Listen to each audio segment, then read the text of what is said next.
What happens when the skills that made you successful last year are no longer enough next year? What do you do when an AI tool changes your role, your company restructures, or a team you trusted suddenly disappears? For many professionals, the hardest part of modern work is not one difficult event. It is the feeling that change never stops. You solve one problem, and another arrives before you have recovered. And that constant uncertainty can drain your focus, confidence, and sense of control. Tomorrowmind offers a practical response. Gabriella Rosen, Kellerman, and Martin E.P. Seligman argue that the future of work will reward 5 trainable human capacities: prospection, resilience, innovation, social connection, and mattering together. They form the PRISM model. In this episode, we will break down each capacity, show how it works in real workplace situations, and turn it into a simple daily practice. You will also pick up more than 20 useful English words and phrases for talking about career change, uncertainty, teamwork, and personal growth. So this is not only a book summary, it is also a lesson in how to think, speak, and act more clearly when the future feels unstable. Tomorrowmind, thriving at work with resilience, creativity, and connection, now and in an uncertain future, is written by Gabriella Rosen Kellerman and Martin E.P. Seligman. Kellerman has worked at the intersection of psychiatry, behavior change, technology, and workplace development. Seligman is a leading figure in positive psychology and has spent decades studying optimism, resilience, well-being, and prospection. The book begins with a basic mismatch. Human beings carry mental habits shaped for a much older world. But modern work is fast, complex, global, and constantly changing. Technology, automation, remote collaboration, and repeated restructuring can make ordinary work feel like permanent whitewater. The authors do not promise certainty. Their core premise is more useful. We can build psychological capacities that help us function well, even when certainty is unavailable. PRISM is their framework for doing that. Prospection. Build more than one future. The first capacity is prospection. Prospection means the ability to imagine possible futures and use those possibilities to guide present action. It is neither fortune-telling nor blind optimism. It is disciplined future thinking. When uncertainty rises, the mind often becomes narrow.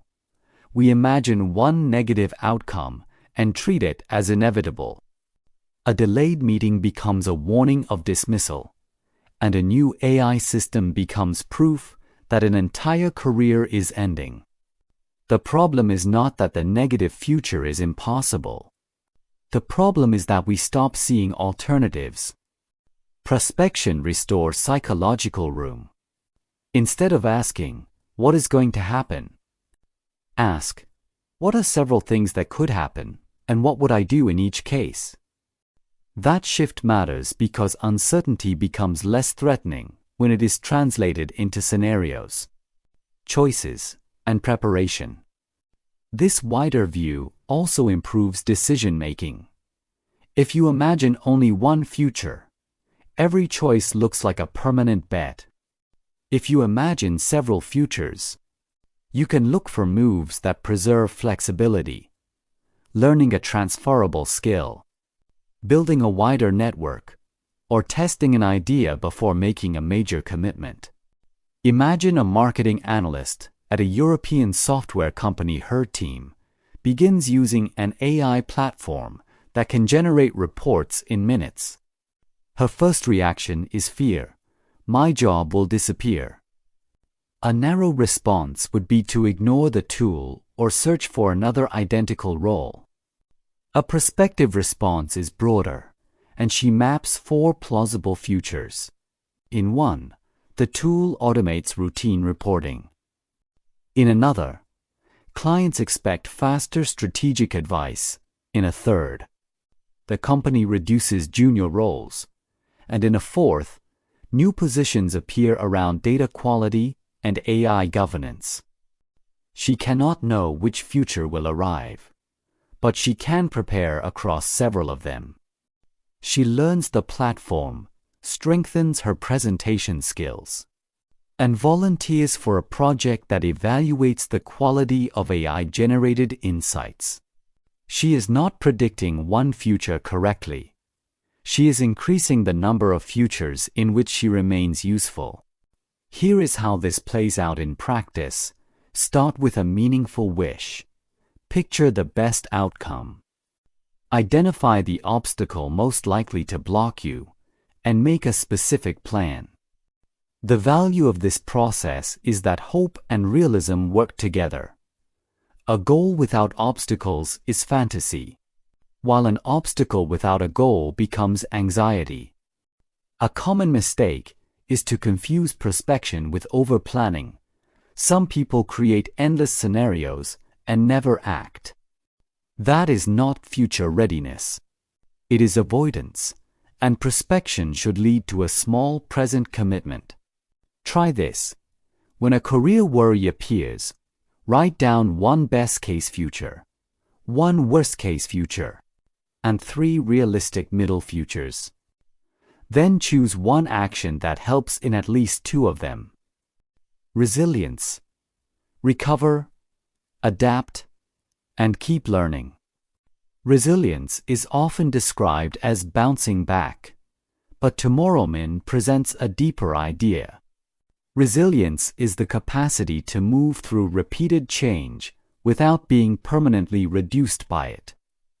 At its strongest, adversity does not simply leave you unchanged. It teaches you how to respond better next time. The authors identify 5 drivers of resilience: emotional regulation, cognitive agility, optimism, self-efficacy, and self-compassion. These are not personality labels, and they are skills that can be strengthened. The useful question is not, am I resilient or not? It is, which part of resilience is weakest in this situation? You may remain optimistic, but lose emotional control, or show self-compassion while doubting your ability to act. A more precise diagnosis leads to a more precise response. Emotional regulation means creating space between a feeling and an action. Cognitive agility means shifting perspective instead of getting trapped in one interpretation. Optimism means expecting that useful outcomes remain possible. And self-efficacy is the belief that your actions can produce results. Self-compassion means responding to your own difficulty with the fairness you would offer another person. Consider a product manager at a North American health tech startup. 6 months of work. Her project is cancelled because the company changes direction. She feels embarrassed, angry, and exhausted. And her first impulse is to send a defensive message explaining why leadership is wrong. Emotional regulation begins with a pause. She names the feeling, disappointment, threat, and loss of status, and naming it does not remove the emotion, but it reduces its control. Cognitive agility comes next. Instead of telling herself, "The project failed because I am not good enough," she considers other explanations. The market changed. Funding priorities shifted, and the project may still contain reusable work. Optimism does not mean saying everything is fine. It means asking what constructive path remains. In practice, she identifies 2 assets: customer research and a strong relationship with the engineering team. Self-efficacy grows when she turns those assets into action. She proposes using part of the research in the company's new product direction. Finally, self-compassion allows her to learn without treating a cancelled project as a personal verdict. 3 months later, the setback is still real, but it has become information rather than identity. A common mistake is to treat resilience as emotional toughness. People may suppress fear, work longer hours, and call that strength. But unprocessed stress usually returns as irritability, withdrawal, or poor judgment, and resilience is not the absence of emotion. It is the ability to use emotion without being ruled by it. Try this. After a difficult event, write 5 short lines. What am I feeling? What else could this mean? What outcome is still possible? What can I influence today? What would I say to a respected colleague in my position? Innovation. Make creativity a working habit. Innovation is the third PRISM capacity. In simple terms, innovation means producing something both new and useful. That could be a product, a process, a question, a customer experience, or a better way to organize ordinary work. This matters because automation usually targets repeatable tasks first as machines handle more routine work. Human value moves toward judgment, imagination, synthesis, and adaptation. Yet many professionals say, "I am not a creative person." Tomorrowmind challenges that assumption. Creativity is not a rare gift reserved for artists or founders. It is a human capacity that can be supported through what the authors call creativity hygiene. The first practice is seeking novelty. New input gives the mind more material to combine. The second is allowing incubation, a period when an unfinished problem remains active in the background. And the third is tolerating ambiguity. Early ideas are often unclear, incomplete, and difficult to evaluate. If we demand certainty too soon, we kill promising options before they develop. Innovation can also come from recombining familiar elements, separating one large process into smaller parts, or reversing what we treat as the main problem. The essential habit is to question the default arrangement instead of assuming that the current form is the only possible form. Imagine an operations coordinator at a logistics company in the Netherlands. Customers often complain that shipment updates are technically accurate but difficult to understand. The company's first response is to add more information to the tracking page, and that makes the page even more confusing. The coordinator tries a different approach. She interviews a customer service agent, studies how airports communicate delays, and asks a designer to review the language. These inputs come from different domains. During a walk after work, she realizes that customers do not need more data. They need a clearer sequence. What happened? What it means? What happens next? And what action is required? Her team builds a simple 4-part update format. It is not a dramatic invention, but it reduces support requests and customer frustration. This is everyday innovation, combining existing ideas in a useful new way. A common mistake is to judge ideas during the same moment we generate them. Valuation is necessary, but timing matters. If every early thought is met with, "That will never work," the team learns to remain silent. Divergent thinking should create options first. Convergent thinking should select and improve them later. Another mistake is waiting for inspiration. Creative work often begins with preparation, gathering material, changing routines, asking better questions, and giving the mind time to connect ideas. Try this. Choose one recurring frustration at work for 10 minutes. List 10 possible improvements without evaluating them. Then leave the list alone for a day before selecting one small experiment. Social connection. Build rapid rapport and real support. The S in PRISM stands for social connection. In modern work, this includes rapid rapport, the ability to create trust quickly, and social support. The network of people who provide practical help, honest feedback, and emotional stability. Connection is harder in fluid organizations. Teams form and dissolve, and colleagues work across time zones. Many conversations are reduced to scheduled video calls. 3 barriers become especially important: time, space, and the mental division between us and them. Time pressure makes people less attentive. Physical distance removes informal contact. The us versus them habit turns normal differences into social walls. Headquarters versus regional offices. Product versus sales. Permanent staff versus contractors. Experienced employees versus new hires. Now imagine a remote product launch involving people in Toronto, Dublin, and Berlin. The project lead is highly efficient. Meetings begin on time.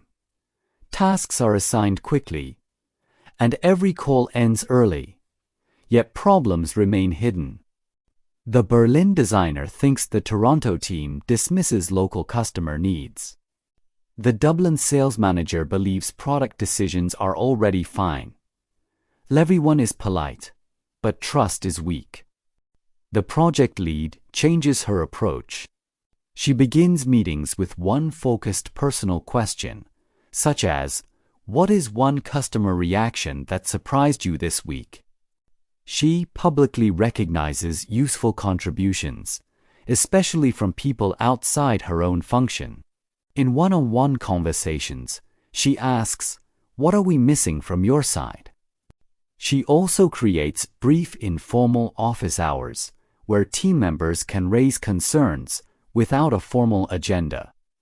None of these actions takes much time, but they communicate attention, respect, and shared purpose, and within several weeks, people raise risks earlier and ask for help more openly. Rapid rapport is not instant friendship. It is the fast creation of enough trust for honest cooperation. Social support also requires reciprocity. You need people you can ask for advice. But you also need to become someone who notices, responds, and follows through. A network becomes supportive through repeated exchanges of attention and help, not through the number of contacts stored in an app. That reliability becomes a form of psychological safety during change. A common mistake is to confuse connection with more meetings. Social support does not grow automatically from calendar time. A 30-minute call with no listening may create less trust than a 10-second statement of specific appreciation. Another mistake is treating relationships as optional when work becomes intense in reality. Pressure is exactly when social support becomes most valuable. People interpret challenges as more manageable when they do not feel alone. Try this. Once a day, offer one specific sentence of recognition: what the person did, why it helped, and why it mattered to the team. Mattering. Know that your work counts. The final capacity is mattering, is the feeling that you are valued and that your contribution makes a difference. It is related to meaning, but it is more concrete. And a job may support an admirable mission, yet an employee can still feel invisible. Mattering asks 2 questions. Am I valued here? And do my actions have value? This capacity becomes especially important during disruption. When roles change, people can lose more than tasks or status. They can lose a clear story about why they are needed. And without that story, motivation falls, and uncertainty becomes more personal. Meaning at work often becomes clearer through 3 questions. Does this work make sense to me? Does it point toward a worthwhile purpose? Does my effort have significance? Mattering is strongest when the answer is not merely abstract, but visible in everyday decisions and relationships. Consider a customer support specialist at a growing financial technology company after the company introduces self-service tools. Simple requests decline. She starts to believe that her role is becoming irrelevant, and her manager responds by showing her a different view of the work. The remaining cases are more complex and emotionally sensitive, the manager reviews several customer comments that mention her patience and clear explanations. He also asks her to track repeated points of confusion and share them with the product team. Her role is no longer only to close support tickets, and she helps the company understand where customers lose trust. This creates 2 forms of mattering. First, she receives recognition. Someone notices the quality of her work. Second, she sees impact. Her knowledge changes product decisions, and over time, she begins mentoring new team members and contributes to a monthly customer insight review. Mattering does not require pretending every task is inspiring. Some work is repetitive, and some organizations are poorly designed. The practical question is whether you can connect your effort to growth, service, craft, shared goals, integrity, or contribution.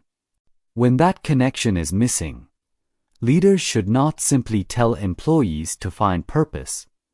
They need to make contribution visible and create roles in which people can genuinely influence outcomes. A common mistake is to confuse mattering with praise. Generic praise feels temporary, and mattering becomes stronger when recognition is specific and linked to real consequences. Great job is pleasant. Your explanation prevented a client from leaving and helped us redesign the onboarding process. Shows value. Another mistake is making your entire identity depend on one employer. Work can be a major source of meaning, but a stable sense of mattering should also come from relationships, community, learning, and contribution outside a job title. Try this. At the end of the week, write down one person who benefited from your work, one problem you helped reduce, and one capability you strengthened. Let us turn PRISM into a weekly practice. First, build prospection by creating 3 possible futures for one career concern. Do not ask for a perfect prediction. Instead, ask what preparation would be useful across several outcomes. Second, train resilience after small setbacks. Not only major crises name the emotion. Test your first interpretation, identify what you can influence, and respond to yourself with fairness. Third, improve innovation through creativity hygiene. Add 1 new source of input. Protect a short incubation period and delay judgment long enough to produce several options. Fourth, strengthen social connection with small, specific signals. Give recognition. Ask a genuine question and make it easier for someone to request help. Trust is often built in seconds and reinforced over time. Fifth, increase mattering by tracing your work to a real effect. Who is helped? What becomes easier, safer, clearer, or more useful because you contributed? Finally, review all 5 capacities every Friday. Which one did you use well? Which one was missing? Choose only one micro-practice for the following week. The goal is not to become fearless, endlessly positive, or perfectly prepared. The goal is to become more flexible and effective in a world that will continue to change. PRISM gives you a practical vocabulary for that work. Imagine the future. Recover from disruption. Create useful responses. Connect with people. And remember that contribution matters. Before we wrap up, here are 6 useful expressions from today's episode. Navigate uncertainty means to move through a situation without having complete information. Build resilience means to strengthen your ability to recover and adapt. Create psychological room means to make space for more than one interpretation or response. And a plausible future is a future that is realistically possible. Turn insight into action means to move from understanding to a concrete step. And make a meaningful contribution means to produce value that matters to other people. You can use these phrases in meetings, interviews, presentations, and reflective writing. What is your biggest takeaway from Tomorrowmind? Or which expression did you find most useful? Let me know in the comments.